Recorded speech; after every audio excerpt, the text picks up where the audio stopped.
All right, so this is a video just going over some of the executions that I took today. Today was a really good day. Overall, ended very well. I was down about 250 bucks yesterday.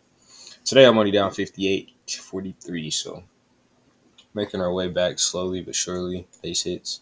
But yeah, so let's just get into it. So everything starts off on the higher time frame. If you don't know, we wait for price to come to a key level, and we drop down to the lower time frames, and we look for a reaction from that. But the biggest thing that a lot of traders mess up and they don't know is that we look for things to be fractal throughout the time frames we use. So if we use the hourly, we want to see the same thing on the 5 minute, 4 hour, 15, so forth and so forth. So just take these off for a second and just show you what I was looking at and how I perceived it. So first things first is what I seen. We had this inverse fair value gap here on the 4 hour. So we drew this out into time, and we just seen that price was also making this range. We wanted to see a sweep 50%. If you draw this from here, it should be about 50%, give or take. Sometimes you can count the wick, sometimes you can't. It really just depends on it itself. I hate being subjective about it, but it can differ.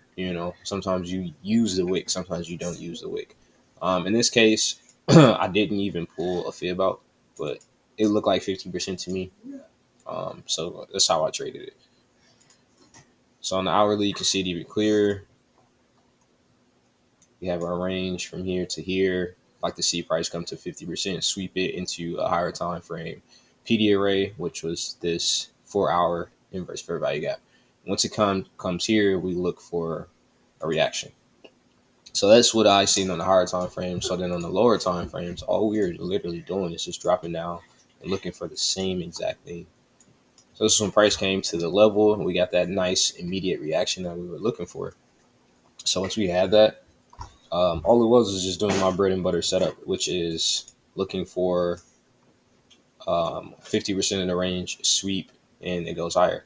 And what also gave this more confirmation was that it had a breaker from this low to this high, low, higher high, fair value gap out.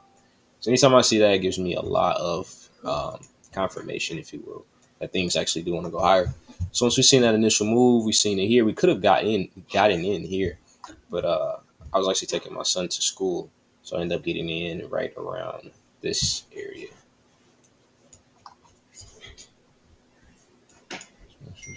Yeah. So I ended up getting in right around here, place my entry, and then once we in our move, we like to see low resistance liquidity runs, right? So if this is actually the real move that we're looking for, we want to see low resistance liquidity runs. We also had SMT with ES.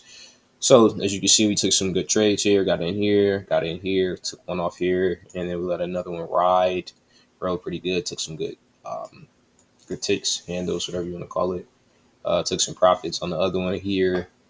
I got in here, some short. Once we seen price kind of, breaking through these levels, but also holding in this area, gave me confirmation that this was just a short term low.